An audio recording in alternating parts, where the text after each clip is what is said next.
Take your seat. Focus into your heart.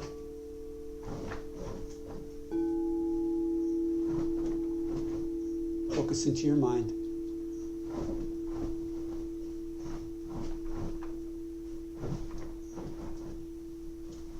Become aware of the spaciousness of your own being.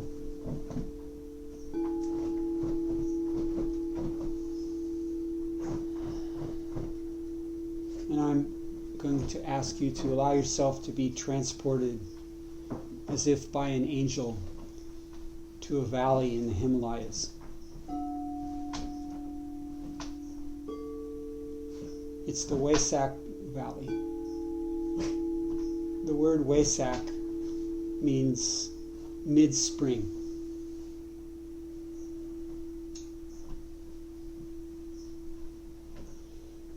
And at the full moon of mid-spring, there's a gathering in this valley.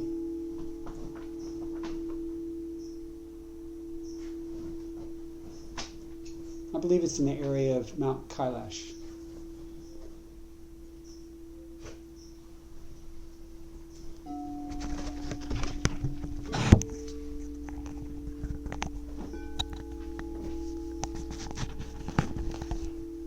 So let the body be quiet. Let the heart be quiet. Let the mind be quiet. And allow yourself to be transported to the Wesak Valley in the Himalayas at the time of the full moon of mid-spring.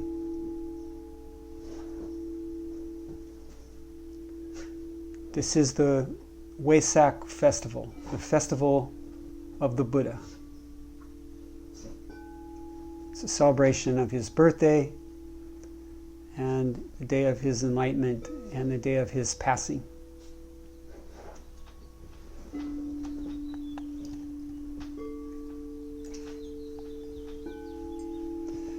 And at the full moon of mid-spring, there is a gathering in the Wesak Valley. Even though the Chinese government has made it illegal to gather, people still gather. They physically gather at this time in that place. And some of us gather there in our dream body. At the time of the full moon, we gather in the Wesak Valley, the full moon of mid-spring. And some of us gather there in our idea body.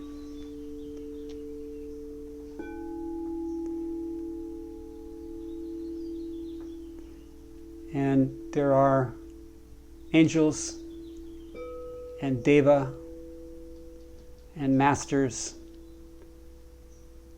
and beings beyond our understanding that gather in this Wesak Valley at the time of the full moon of mid-spring.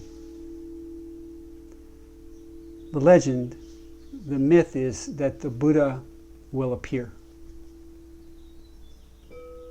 And he will transmit blessings to all these beings. The masters, the initiates, the disciples, the aspirants, all those who seek to serve the world. And there are people there physically, there are people there emotionally, there are people there mentally. So allow yourself to be transported to this Wesak Valley at this time of the full moon of mid-spring. In the last, in the day or so, last day or so, and the next day or so, millions of people will do this. Perhaps 1 billion. It's a worldwide celebration. 1 billion people or so celebrate the Wesak. Not everyone knows about the valley. In Asia, it's like Christmas. They actually have Christmas lights. They put out twinkly lights in the temple for Wesak. And they celebrate the Buddha's birth, his awakening, and his passing.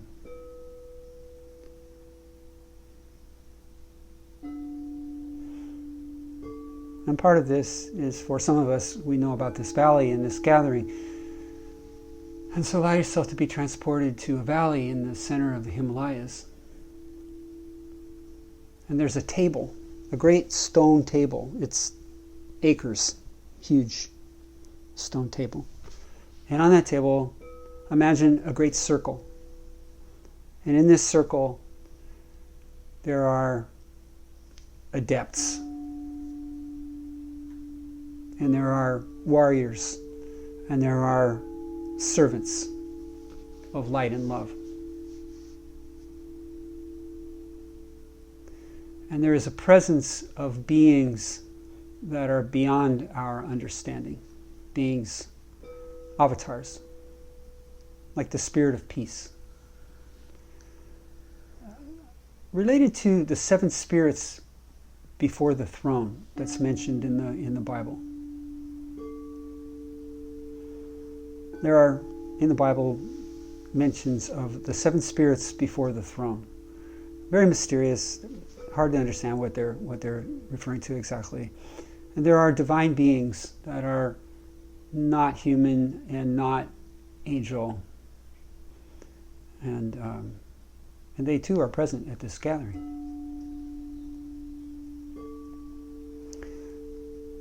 And you will be helped to find your place in that circle by your willingness to be of service. Because this ceremony, this meditation, is a service to the world. Meditation in its finest sense is a sacrifice. It's a ceremonial sacrifice where we set our little self aside and we become our greater self in order to transmit energies like light and love and kindness and wisdom.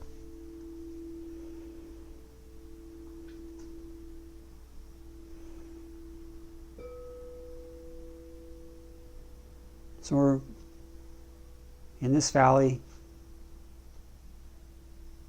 at the time of the full moon, mid-spring, Wesak festival. The energies of the Buddha are present. The energies of the Christ are present. The energies of beings beyond our knowing are present.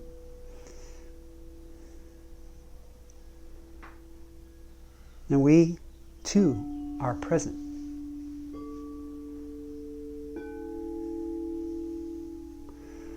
And there's a prayer. It's an ancient prayer. I believe it's a fabulously ancient prayer. But it was given forth in the 20th century and between the world wars, in the moment between World War I and World War II. It was given forth again. And there are stanzas to this prayer, and they're difficult. They're hard for postmodern people. But there are, in this great prayer, it's called the Great Invocation. In the Great Invocation, there are 7 word forms, 7 seed jewel ideas. Let, light, love, power, restore, plan, earth. Let light and love and power restore the plan on earth. Let light and love and power restore the plan on earth. This is the prayer of Maitreya.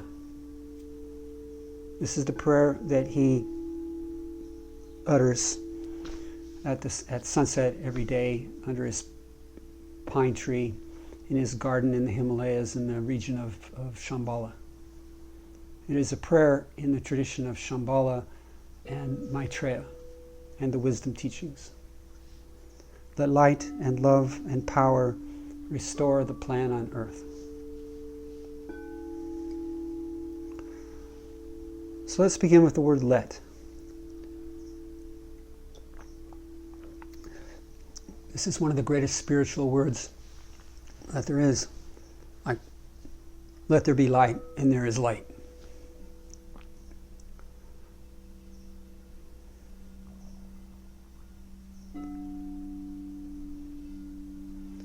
Let is not passive. Let is powerful. Let is the alignment of the individual intention with the universal intention. It's the alignment of the tiny will with the greater will, as in, let thy will be done. Let. Very powerful word. If you ever get stuck, if you ever get trapped, try let. Yes, it is a surrender. It is a sacrifice. But it's not a losing. It's an alignment. It's powerful. Let light and love and power restore the plan on earth. Let. As in, let go and let God.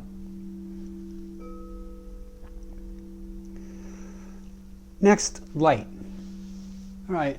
We're in a circle in a valley in the time of the full moon in the Himalayas. And people have been gathering in this way every year for a very long time. And a couple thousand years at least. And possibly much longer. And some of those people are not human. Some of those people are embodiments of light. Avatars. And you don't have to know their names. I mean, we know some of their names, but some of them we know very little about. If some of them we know nothing about.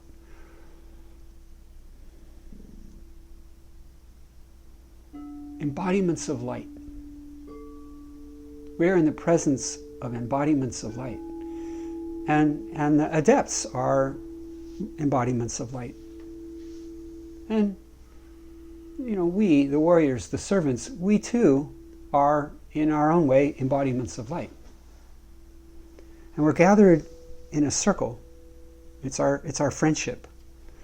And that circle is a reservoir of love. Embodiments of light gathered together in a circle, which becomes a reservoir of love. Let light and love and power restore the plan on earth. So be aware of you're sitting in your house, I'm sitting in my house, and yet, in a sense, we are in this valley, in the Himalayas, the Wesak Valley, at the time of the full moon of mid-spring. And we're in a greater circle. We are in a greater circle. And there are many millions of people involved in this at the time of the full moon of mid-spring.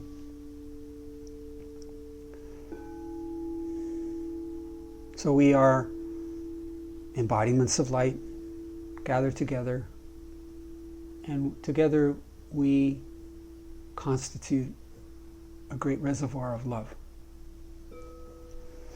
Let light and love and power restore the plan on earth. Okay, power. That's hard, right? Power is hard. We're all familiar with abuses of power. We have been for many lifetimes. And we've all suffered under abuses of power, and we've all committed abuses of power. What we're talking about here is purpose. The teachings are very clear that the will of God is purpose, not the whim of a king or a queen or a judge, but divine purpose. The divine intent appears to us through our sense of purpose. Now, some of us have vision and voice, and we might see a glimpse of the future, the mission, the vision. And some of us have voice, and we might hear, instructions. But in this tradition, there are no There are no orders to obey. The only command is to obey your own soul. And our soul holds our sense of purpose. And it is this way that the divine intent shows itself to us and speaks to us and calls us and guides us through our sense of purpose.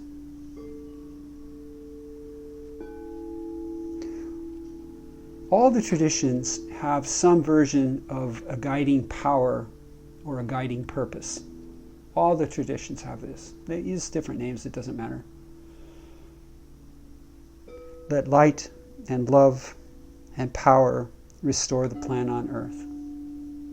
So we're sitting in this circle,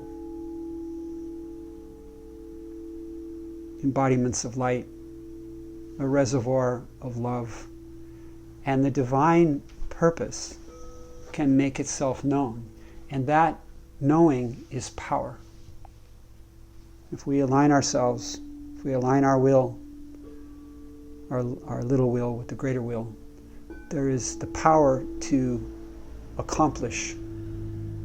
There is the power of dedication and the power, the power of dedication and the power to accomplish.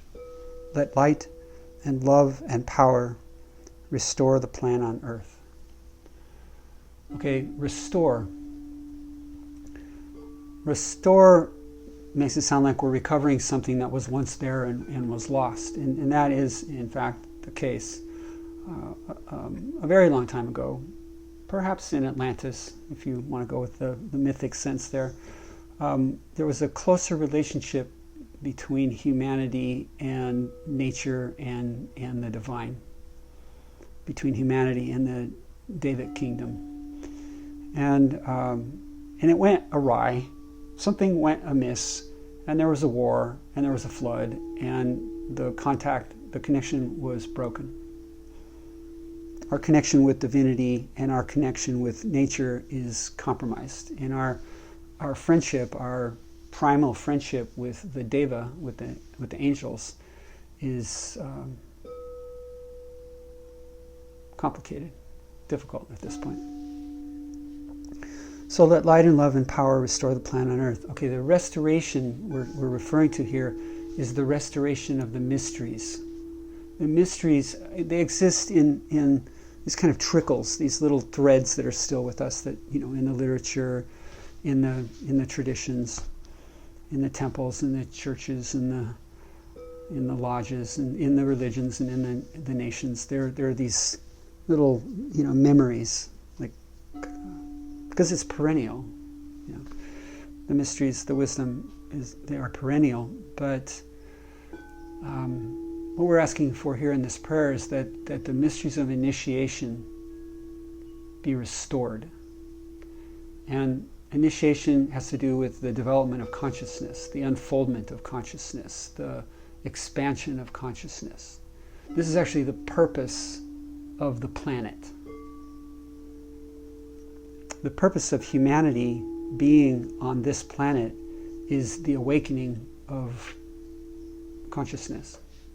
The purpose of nations is the awakening of consciousness. The purpose of religions, the awakening of consciousness. The purpose of all the traditions. And we still do it. It still happens, but it's a bit haphazard, a bit compromised. The lodges, the churches, the temples have forgotten. And we've forgotten. We remember what we remember, and we keep these ancient prayers and some of the ancient chants and prayer and mantras and techniques and methods. We have some of it, but we've lost a lot. And let light and love and power restore the plan on earth is a prayer that the ageless mysteries of initiation, the mysteries of the expansion of consciousness, the evolution of consciousness, will be restored to this planet and to our species. And humanity will once again be a disciplined unit moving towards its ultimate destiny, which is to be awake and to join the community of the universe. Let light and love and power restore the plan on earth. Okay, plan. Again, that's hard. That's hard for postmodern people, that there's a plan. Like, well, wait a minute, who's in charge of the plan? The plan makes it sound like some people know it and some people don't. And there are people that know more about the plan than I do. There are people vastly beyond my understanding, and they certainly have a much more potent, profound grasp of the plan than I do. But again, we're talking about divine purpose. And the divine purpose is that we would awaken, that we would, be liberated. Liberation, redemption, awakening. And if you look at human systems that are humane, if you look at humane systems with humane relations, then you'll see people unfolding. They bloom and they become what they are, which is a jewel of soul. If you let them, they do. And if we create systems that are not coercive or abusive, then humans tend to unfold in the direction of greater liberation, greater compassion, greater awareness. And what this tells us that these things, that liberation, compassion, awareness, are inherent to human beings. They're inherent. The plan is in our soul. And the plan is in the mind of God. And it's in our own mind, our own heart, our own body. Two gametes, a sperm and an ovum, they meet and they form a zygote, a single-celled organism. And if all the conditions are conducive, that single cell will become a human being and can become a great saint or a great sage or a great artist or a great healer or a great teacher or a great warrior. That plan is in the cell. It's also in the soul. It's also in the field. Let light and love and power restore the plan on earth. We could dispel the shadowy miasma, the toxic glamours that we've surrounded ourselves with, and we could become natural, human, divine beings. Let light and love and power restore the plan on earth. The plan of God, the holy plan of God, the plan of light and love. Not to be imposed, but to be inspiring. Remember, there is no command to obey anyone or anything other than your own soul.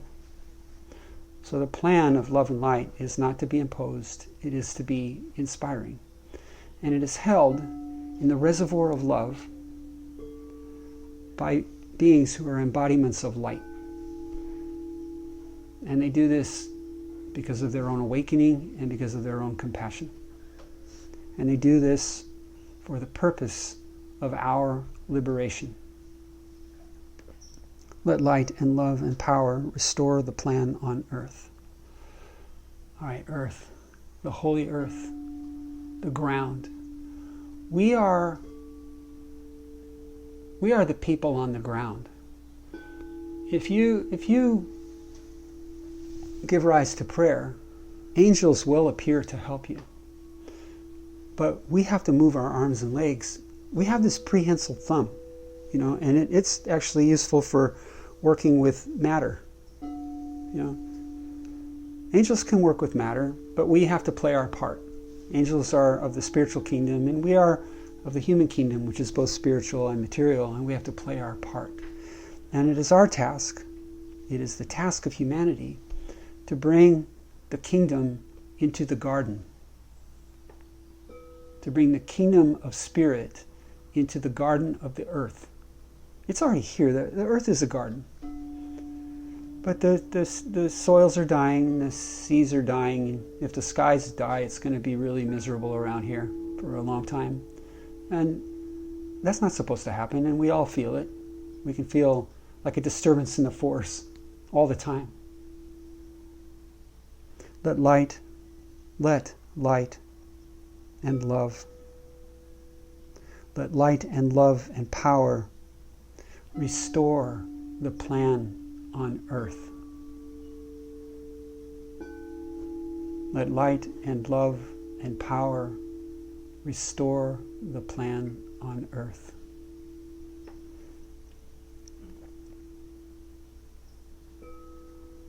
Don't say it if you're not ready, but if you're ready to mean it, maybe say it. Let light and love and power restore the plan on earth. Amen. So mote it be, and so it is. Amen. Om. Om. Om.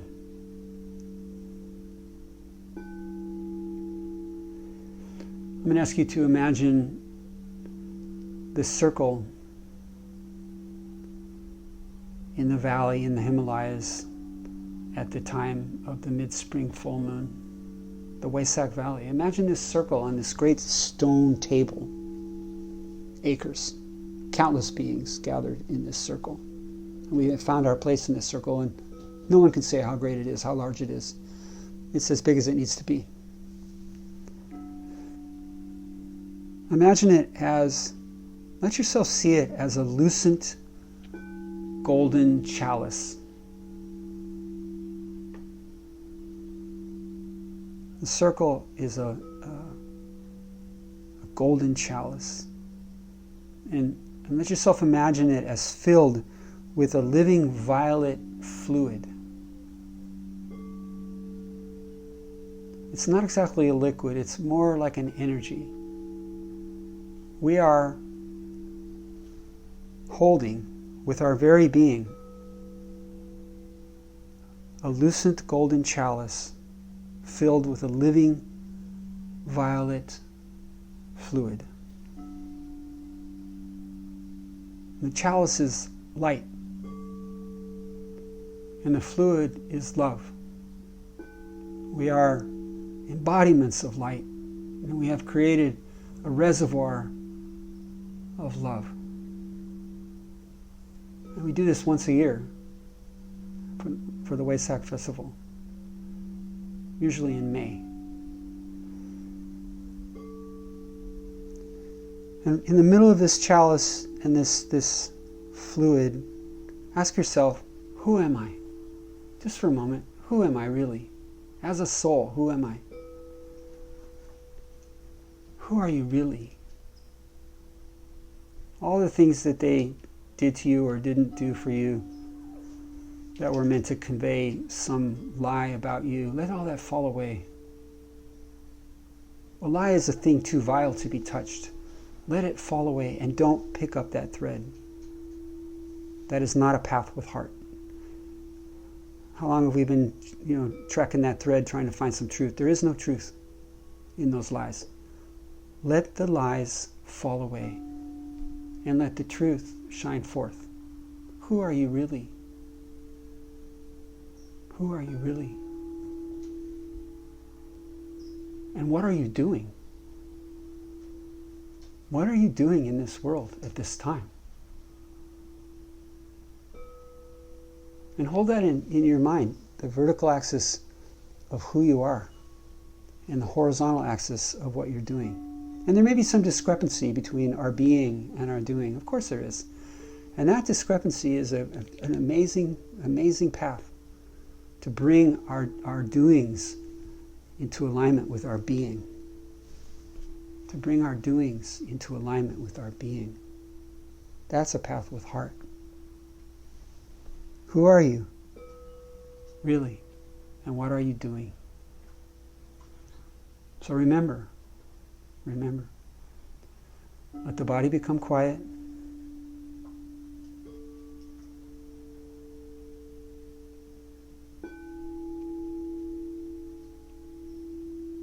Let the heart become quiet.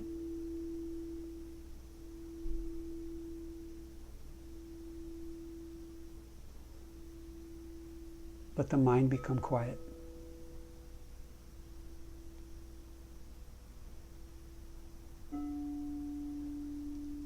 Know yourself to be the soul, an embodiment of light, linked with all other souls, the great reservoir of love.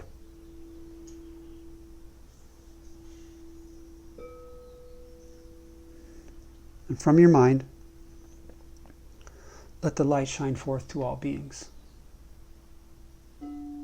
Let's sweep it with your breath, maybe with a silent Om, and let the light shine forth to all beings from your mind.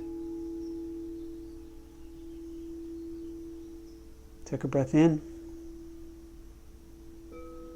and on a breath of a silent Om, let the light shine forth to all beings.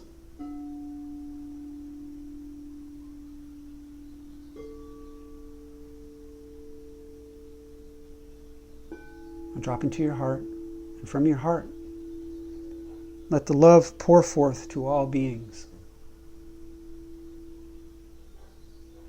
Breathe it with a silent Om. Take a breath,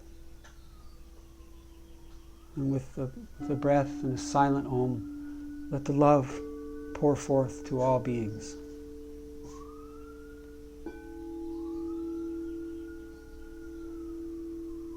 Let the light shine forth to all beings. Let the love pour forth to all beings.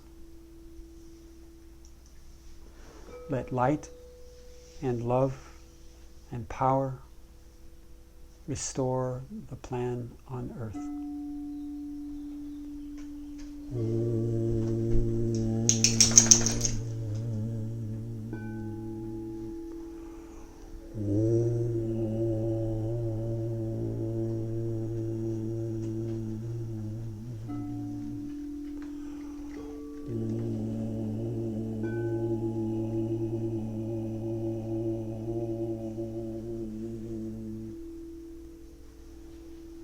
Blessings.